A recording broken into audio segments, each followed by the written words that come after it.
12 अप्रैल और 13 अप्रैल का दिन कुंभ राशि के लोगों के लिए कैसा होने वाला है।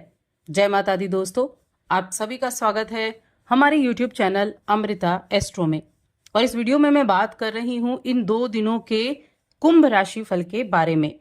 इन 2 दिनों में क्या ग्रहों की स्थिति रहेगी, क्या तिथि, क्या नक्षत्र और क्या आपको अच्छी चीजें प्राप्त होंगी, क्या सावधानियां रखनी है। तो सारी जानकारी आपको विस्तार से मिलने वाली है। सबसे पहले हम इन 2 दिनों के तिथि नक्षत्र के बारे में ही बात कर लेते हैं। देखिए, 12 अप्रैल का जो दिन है शनिवार का दिन है और ये चैत्र माह चल रहा है। अभी चैत्र मास की पूर्णिमा तिथि भी है। हस्त नक्षत्र रहेगा। व्याघात नाम का योग बना हुआ है। चंद्रमा कन्या राशि में है, केतु के साथ विराजमान है और सूर्य पंचग्रह योग बना रहे हैं, शनि राहु और शुक्र बुध के साथ मिलकर। इस दिन के राहु काल का समय नोट करें। ये वो समय है जब आपको किसी भी नए कार्य की शुरुआत नहीं करनी चाहिए, कोई शुभ कार्य नहीं करना चाहिए। ये समय रहेगा सुबह 9:10 से 10:46 तक। अब 13 अप्रैल तो ये प्रतिपदा तिथि है कृष्ण पक्ष की और चित्रा नक्षत्र रहेगा। रविवार का दिन हर्षण नाम का योग बना हुआ है। चंद्रमा सुबह को ही तुला राशि में प्रवेश कर जाएंगे और सूर्य रात्रि में राशि परिवर्तन करेंगे और साथ में नक्षत्र का भी परिवर्तन होगा, लेकिन रात्रि में होगा। इस दिन के राहु काल का समय है शाम को 5:10 से 6:46 तक। ये हो गई हमारी इन 2 दिनों की ग्रहों की स्थिति। अब इसी के आधार पर जान लेते हैं कि कैसे आपकी दिनचर्या रहेगी। तो आगे बढ़ने से पहले छोटा सा ही निवेदन है, चैनल पर पहली बार आए हैं तो सब्सक्राइब कर ले। कुंडली दिखाना चाहते हैं तो स्क्रीन पर या नीचे डिस्क्रिप्शन में आपको नंबर मिल जाएगा। तो सबसे पहले मैं बात करूंगी 12 अप्रैल की। अगर आप पूर्णिमा तिथि को लेकर कंफ्यूज हैं कि किस दिन की पूर्णिमा मनाई जाएगी, तो देखिए, जो 12 अप्रैल का दिन है, इस दिन सुबह से 3:21 से पूर्णिमा तिथि की शुरुआत होगी और बुधवार यानी 13 अप्रैल की सुबह तक रहेगी 5:51 तक।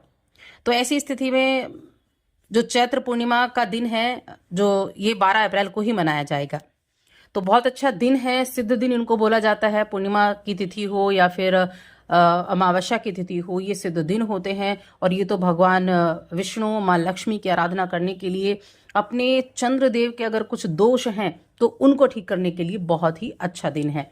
सबसे पहले राशिफल के बारे में जानेंगे। अगर मैं आपकी हेल्थ की बात करूं तो हेल्थ आपकी ठीक ठाक रहने वाली है, अच्छी रहेगी। दिन की शुरुआत बढ़िया होगी, बड़ा एनर्जेटिक तरीके से आपके दिन की शुरुआत होने वाली है। लेकिन साथ में कुछ सावधानियां भी आपको रखनी होंगी। जैसे किसी सेमिनार वगैरह में जाते हैं या फिर किसी मीटिंग वगैरह को आप अटेंड करते हैं तो बोलते समय थोड़ा सा कंट्रोल करना होगा। और ख़ास तौर से अगर कोई फाइनेंशियल या कोई पैसों का लेन देन होने वाला हो तो ज़्यादा आपको सावधानी रखनी होगी। इस दिन आप कुछ नया भी सीखेंगे। और कहते हैं ना कि जब आप कुछ नया सीखते हैं, मन में और ज़्यादा भाव होते हैं और कुछ सीखा जाए और कुछ सीखा जाए। तो अष्टम भाव में चंद्रमा है, तो ऐसे ही अपनी उस ज्ञान की प्यास को बुझाने के लिए आपके नए दोस्त बड़े मददगार साबित होंगे। उस चीज से रिलेटेड आपको सारी नॉलेज वो देने का कार्य करेंगे। एक जो ऑफिस के थोड़े से माहौल से आपको सावधानी और रखनी है, क्योंकि ऐसे भी व्यक्ति हो सकते हैं जो पीठ पीछे बड़ी पॉलिटिक्स रचते हैं, आपको किसी ना किसी तरह से नुकसान पहुंचाना चाहते हैं या कहें तो आपकी छवि पर सीधा प्रहार करना। तो ऐसे लोगों से तो दूर ही रखना है, दूर ही रहना है। किसी भी तरह के उनसे ना वाद विवाद में पड़ना है, ना किसी भी तरह के उनसे कोई लेन देन की बातें या ऐसे कुछ नहीं करना है। बाकी कोई ना कोई नया कार्य करने की योजना आप बना सकते हैं। इस दिन पूर्णिमा का दिन है। पूर्णिमा का दिन देखिए, पूर्ण चंद्रमा यानी कि चंद्रमा अपने पूर्ण कलाओं से परिपूर्ण होते हैं। और वैसे चंद्रमा की स्थिति इस दिन केतु के साथ भी होगी। तो एक तो किसी भी तरह से मन पीड़ित है, बहुत ज़्यादा नेगेटिव थॉट्स आ रहे हैं, बहुत सोच विचार कर रहे हैं, तो शाम को चंद्रमा को अर्घ्य जरूर दें।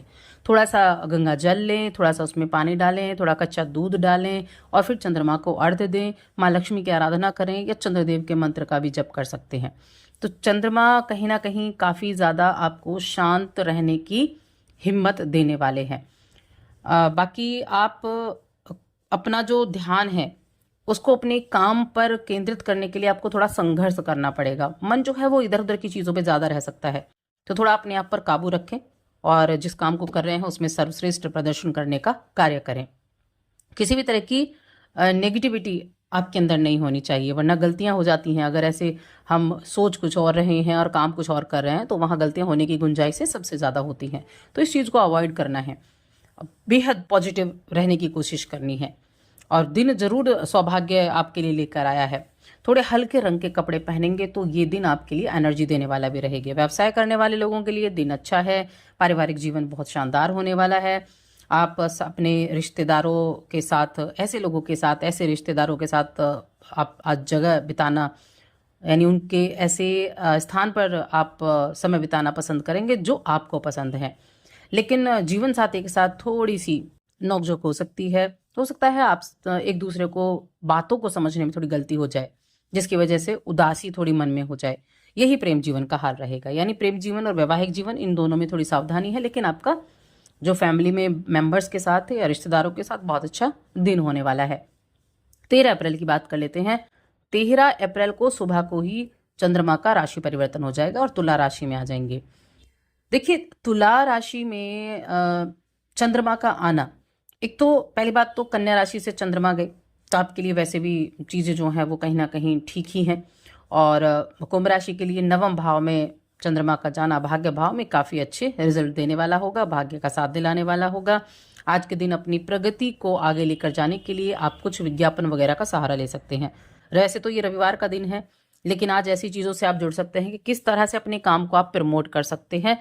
तो उसके लिए थोड़ा विज्ञापन का एड वगैरह का सहारा ले सकते हैं। सही तरीके से योजना बनाएं और इस तरह की चीज़ों पर अगर आप पैसा खर्च करेंगे तो वो आगे जाकर उसका बेनिफिट आपको देखने को ज़रूर मिलने वाला है। अपने काम से रिलेटेड कुछ विशेषज्ञ की सलाह लेना आपके लिए फ़ायदेमंद भी रहेगा। अपने जो कुछ लोगों के लिए छुट्टी का दिन है तो घर के कामों को निपटाने के लिए आज का दिन बहुत उत्तम रहने वाला है। अपनों के साथ, अपनी फैमिली के साथ समय बिताने के लिए बेहद अच्छा है। कुछ अपने ज़रूरी पेंडिंग कामों को भी पूरा कर पाएंगे। बाकी जिनका दुकानदारी है, जिनकी किसी तरह के जो भी बिजनेस से जुड़े हुए हैं, कोई शोरूम वगैरह हैं, तो उनके लिए आज हेक्टिक भी दिन रहने वाला है। काफ़ी भाग दौड़ वाला, यात्राओं वाला, यात्रा करने का मौका भी मिल सकता है। कामकाज के सिलसिले में भी यात्रा हो सकती है, या फिर आज रविवार के दिन हो सकता है कि आप कहीं धर्म स्थान की यात्रा करें, किसी धार्मिक सम्मेलन का हिस्सा बने। तो ऐसी चीज़ें भी आपके जीवन में होने वाली हैं। माता के साथ अच्छा समय रहेगा और माता की तरफ से कहीं ना कहीं आपको खुशी भी मिलेगी। उनके साथ वक्त बिताना आपको अच्छा लगने वाला है। प्रेम जीवन और वैवाहिक जीवन अगर देखा जाए तो ये जो 2 दिन हैं ये मिले जुले आपको परिणाम देने वाले हैं। शिक्षा के क्षेत्र में अगर बात की जाए तो शिक्षा के मामले में भी देखिए ठीक ठाक समय रहेगा। मैं कहूँगी जो हायर एजुकेशन से जुड़े हैं उनके लिए ठीक ठाक है। जो छोटी क्लासों के बच्चे हैं उनको थोड़ा अपना ध्यान ज़रूर रखना है, अपनी पढ़ाई पर केंद्रित ज़रूर रहना है। अब उपाय की बात कर लेते हैं। उपाय के लिए मैंने आपको बताया जो कि आपको पूर्णिमा के दिन करना है, और जो रविवार का दिन है उस दिन सूर्य देव को अर्घ्य ज़रूर दें और तांबे के पात्र से जल ग्रहण करना शुरू करें। ये आपकी हेल्थ को अच्छा रखेगा। साथ ही चैनल को सब्सक्राइब कर लें।